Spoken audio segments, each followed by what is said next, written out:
Good morning class. चलिए next chapter शुरू करने से पहले नाइक्यूस्ट और बोर्डे कुछ बेसिक क्वेश्चंस का आंसर कर लेते हैं कि जैसे ये फ्रीक्वेंसी रिस्पांस एनालिसिस पढ़ना ही है। एक बार टाइम रिस्पांस एनालिसिस पढ़ लिया, किसी कंट्रोल सिस्टम का टाइम रिस्पांस एनालिसिस कैसे निकालते हैं वो कर लिया, तो उसके बाद फ्रीक्वेंसी रिस्पांस एनालिसिस क्यों पढ़ना है, सबसे पहले इस क्वेश्चन का आंसर करते हैं। देखिए, time response analysis control system में किसी सिस्टम का TP, peak time, rise time, settling time और पीक ओवरशूट निकालने में मदद करता है कि आपने जो सिस्टम डिज़ाइन किया है वो अपनी डिज़ायर्ड वैल्यू से कितना ओवरशूट करेगा before it get settle down to its final value. तो ये कितना ओवरशूट लेगा, तो पीक ओवरशूट भी हमें मायने रखता है, तो इसलिए हमें टाइम रिस्पॉन्स एनालिसिस आना चाहिए। एंड सिमिलर वे में हमें राइज टाइम भी मायने रखता है कि हमारा जो कंट्रोल सिस्टम है वो कितनी देर में फर्स्ट टाइम पे अपनी 0.9 वैल्यू अचीव करेगा। तो ये सारी चीज़ें फ्रीक्वेंसी डोमेन एनालिसिस में नहीं निकालते हम, ये सारी चीज़ें हम टाइम रिस्पांस एनालिसिस में निकालते हैं। टाइम रिस्पांस एनालिसिस का काम था peak overshoot, rise time, settling time तक निकाल के देने का और सीटा की वैल्यू निकाल कर देने का। अब यहाँ पे हम जब फ्रीक्वेंसी डोमेन एनालिसिस करेंगे तो यहाँ पे हम सिस्टम की कुछ अलग स्पेसिफिकेशंस निकालना सीखेंगे कि मार्जिन कितना बचा है। अभी सिस्टम के अनस्टेबल होने से पहले हमारे पास गेन का कितना मार्जिन है और सिमिलरली फेज का कितना मार्जिन लेफ्ट ओवर है। यहाँ पे हम ये चीज़ें कैलकुलेट करना सीखेंगे फ्रीक्वेंसी रिस्पांस में with the help of Nyquist and then with the help of Bode plot. और फिर बात आ जाती है फ्रीक्वेंसी डोमेन एनालिसिस में। फ्रीक्वेंसी रिस्पांस एनालिसिस में दो मेथड्स की पढ़ने हैं, बोर्डे प्लॉट और नाइक्यूस्ट प्लॉट। दोनों के अपने फ़ायदे हैं।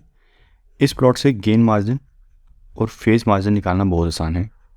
सिंपली आपने एक बार ग्राफ ड्रॉ कर लिया, गेन मार्जिन और फेज मार्जिन जो आपको चाहिए थे वो आप सिंपली इस प्लॉट से देख के बता सकते हैं।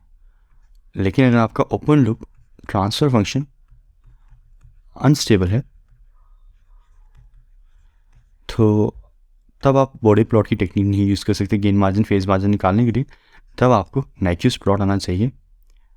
कौन सी केस में, अगर आपका open loop transfer function system का अनस्टेबल है, ठीक है, उस टाइम पे नाइक्यूस्ट प्लॉट काम आता है। और बोर्डे कब काम आता है, बहुत आसान रहता है बोर्डे प्लॉट यूज़ करना गेन मार्जिन और फेज मार्जिन निकालने के लिए।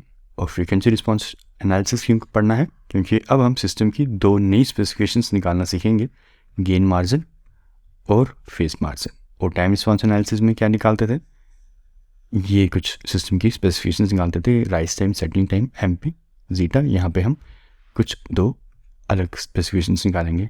देखिए, अब नेक्स्ट क्वेश्चन की बात करते हैं कि एडवांटेज क्या रहती है फ्रीक्वेंसी रिस्पांस एनालिसिस की ओवर टाइम रिस्पांस एनालिसिस। देखिए, जो आपका टाइम रिस्पांस एनालिसिस है वो कम्प्लीटली आपका डिपेंड करता है आपके ट्रांसफ़र फंक्शन के ऊपर। आपने किसी सिस्टम का ट्रांसफ़र फंक्शन बनाया और उस ट्रांसफ़र फंक्शन के ऊपर आप अपना टाइम रिस्पांस एनालिसिस करेंगे। अब ये जो आपने ट्रांसफ़र फंक्शन बनाया है सिस्टम का, ये कितना अप्रोप्रिएट है, ये कितना एक्यूरेट है। अगर यहीं पे गड़बड़ होगी तो डेफिनेटली वो आपको टाइम रिस्पांस एनालिसिस भी प्रॉपर नहीं मिलेगा। यहाँ पे आपका सिस्टम का एग्जैक्ट रेप्लिका आपने नहीं बनाया अपने ट्रांसफ़र फंक्शन में, कोई 10% का एरर है, 20% का एरर है और ट्रांसफ़र फंक्शन ही थोड़ा सा गलत है, तो जो उसकी वजह से आप टाइम रिस्पांस निकालेंगे तो वो भी डेफिनेटली गलत आएगा। तो टाइम रिस्पांस आपका ट्रांसफ़र फंक्शन पर डिपेंड रहता है और ट्रांसफ़र फंक्शन किसी सिस्टम को ऑब्टेन करना इतना भी आसान नहीं होता, कुछ ना कुछ गलतियाँ रह ही जाती हैं। तो फ्रीक्वेंसी रिस्पांस एनालिसिस में क्या बेनिफिट रहता है, आपको एक्चुअली ट्रांसफ़र फंक्शन की रिक्वायरमेंट नहीं है। आपके पास ट्रांसफ़र फंक्शन नहीं है तो कोई बात नहीं, आप फ्रीक्वेंसी रिस्पांस एनालिसिस में ट्रांसफ़र फंक्शन किसी हार्डवेयर का खुद ही कैलकुलेट कर सकते हैं। आपको मॉडलिंग करने की ज़रूरत नहीं है सिस्टम की, उसका ट्रांसफ़र फंक्शन ऑब्टेन करने के लिए आप एक बार उसका प्रोटोटाइप हार्डवेयर डेवलप कीजिए, उस हार्डवेयर के ऊपर फ्रीक्वेंसी रिस्पांस एनालिसिस लगाइए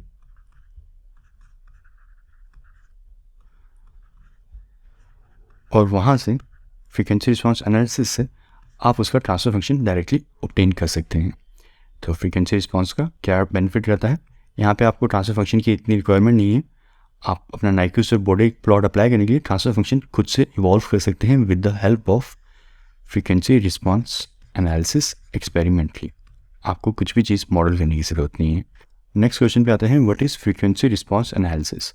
देखिए फ्रीक्वेंसी रिस्पॉन्स एनालिसिस में हमें क्या बात की, हम क्या निकालेंगे, गेन मार्जिन और फेज मार्जिन।